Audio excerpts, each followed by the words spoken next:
researcher at the Center for Turkish Studies at Regent's University here in London, and he's with us in the studio. Sir, thank you so much for being with us here on Al Jazeera. On the face of it, it does look like a mutually beneficial relationship. The EU gets the migration issue to be less of a pressure. Turkey gets 3 billion euros, $3.2 billion. I guess the question is, will it work? Is it in the benefit of Syrian refugees? Yeah, I mean, it is good you mentioned Syrian refugees there, because in my opinion, there are three parties in this deal. One is Turkey, obviously, the other one is EU. Both parties may declare victory. They may say this is historic and, good deal. But for Syrians, I don't think it is a good deal.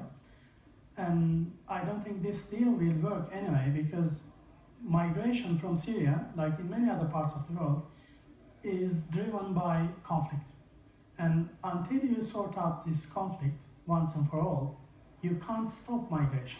But the leaders all did admit that. They said, of course, you need to stop the conflict. But do you think, when you said that you don't think it's going to work, it's not going to be to the benefit of Syrian refugees, why do you say that? Because 3 billion euros is a small amount when you consider nearly 3 million refugees in Turkey. This includes about 2.2 million, maybe more, Syrian refugees.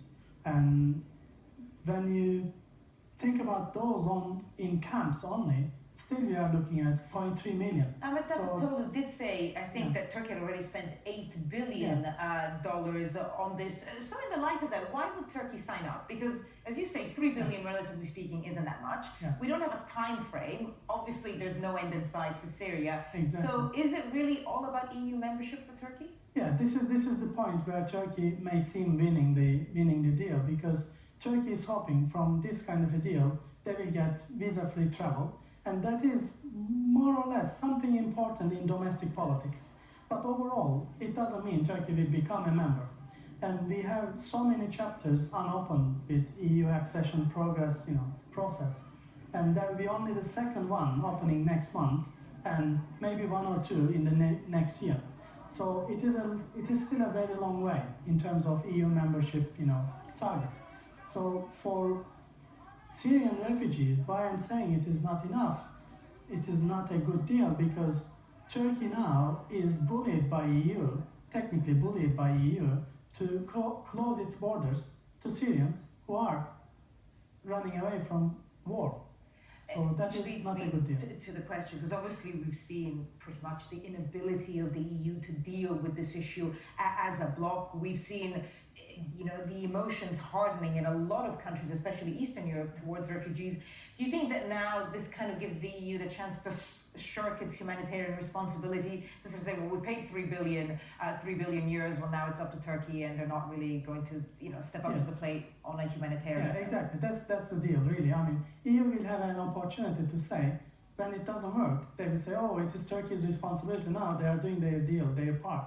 But, I mean, Turkey knows they can't stop it. EU knows they can't stop it either.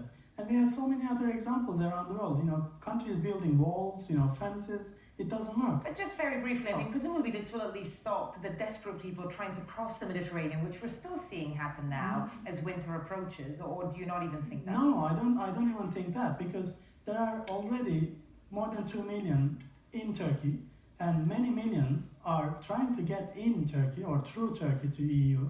And there is a huge, border on the seaside and on the land side with Bulgaria and Greece. Turkey cannot possibly put a soldier or police in every meter of it.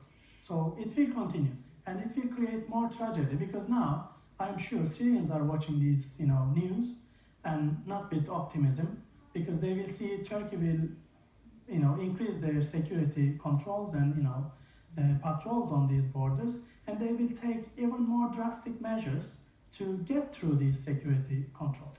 So that will create more tragedy for it's interesting to see what the immediate impact of this deal will be. Ibrahim Sirkeci, from the Center for Turkish Studies at Regent's University in London. Sir, thank you. Thank you very much.